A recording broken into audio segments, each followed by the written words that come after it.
California is known for sunshine, beaches, and well, really expensive gasoline. And things are about to get even more interesting, or should I say expensive, on the fuel front.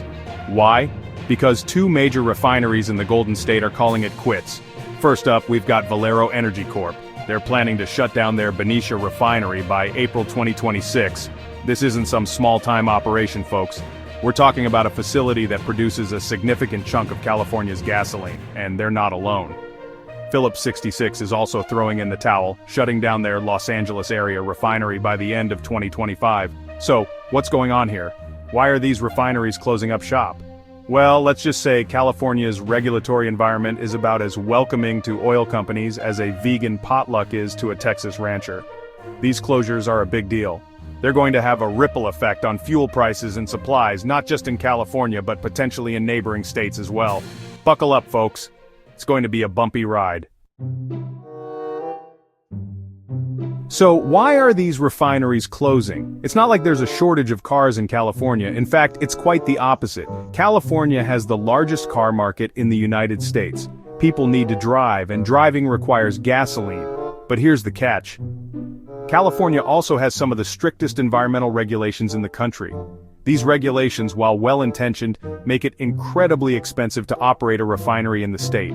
We're talking about a complex web of rules and requirements that would make even the most seasoned lawyer's head spin. The oil companies are basically saying, look, we'd love to stay, but you're making it impossible to do business here. And it's not just the cost of complying with these regulations, it's also the uncertainty.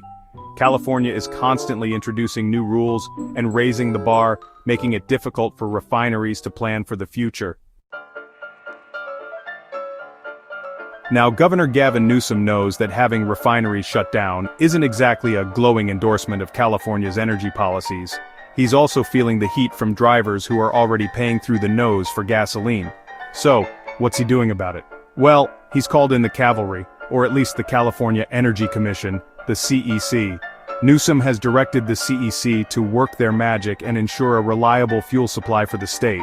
He's also signed a law that gives the CEC more control over refinery storage levels, essentially giving them the power to force refineries to keep more gasoline on hand. But here's the thing. Even with these measures in place, there's no guarantee that California will be able to avoid fuel shortages or price spikes. In fact, some experts are saying that these measures could actually make the problem worse. It's like trying to put out a fire with gasoline. Let's talk about the elephant in the room: fuel prices. Californians are already accustomed to paying more for gasoline than almost anyone else in the country. But with these refinery closures, we could be looking at a whole new level of pain at the pump. Why? Because California is going to become even more reliant on gasoline imports. And importing gasoline isn't cheap. We're talking about transportation costs, port fees, and let's not forget about the Jones Act, a delightful piece of legislation that requires all goods shipped between U.S. ports to be transported on U.S.-flagged ships. This adds another layer of cost and complexity to the whole equation. So what can Californians expect? Well, experts are predicting that gasoline prices could rise by as much as a shockingly high percentage due to these refinery closures. That's not exactly chump change. And for those of you who like to budget, good luck trying to factor that into your monthly expenses. Section 5. The experts sound the alarm. It's not just the folks at Last Week Tonight who are concerned about California's fuel future. Economists and energy experts are sounding the alarm bells as well. They're warning that the state needs to get its act together and come up with a real plan to address these challenges. One of the biggest concerns is the potential for supply imbalances. California has a delicate balance of supply and demand when it comes to gasoline. And with these refinery closures, that balance is about to be thrown way out of whack. Another concern is the lack of infrastructure. California doesn't have an abundance of pipelines and storage facilities for gasoline. And even if it did, there's the pesky little issue of permitting and NIMBYism, not in my backyard. Trying to build new infrastructure in California is like trying to herd cats. It's messy, unpredictable, and rarely goes according to plan. Section 6. California's energy gamble. Now, some of you might be thinking, well, this is all part of California's plan, right? They want to get rid of gasoline cars anyway. And you're not wrong. California has set some ambitious goals for reducing greenhouse gas emissions and transitioning to a cleaner energy future. They've got a goal to reduce gasoline use to a fraction of its current levels by 2045. And they've even banned the sale of new gasoline-powered cars by 2035. These are bold moves, folks. But here's the problem. You can't just flip a switch and make everyone in California drive electric cars overnight. The transition to electric vehicles is going to take time. It's going to require massive investments in charging infrastructure, grid upgrades, and battery technology, and it's going to require a lot of patience from Californians who are already feeling the pinch at the pump. Section 7. Can imports fuel the future? So, if California is losing refineries and transitioning to electric vehicles, where is all the gasoline going to come from in the meantime? Well, the short answer is imports. California is going to become even more reliant on gasoline shipped in from other states and countries. But as we mentioned earlier, importing gasoline isn't exactly a walk in the park.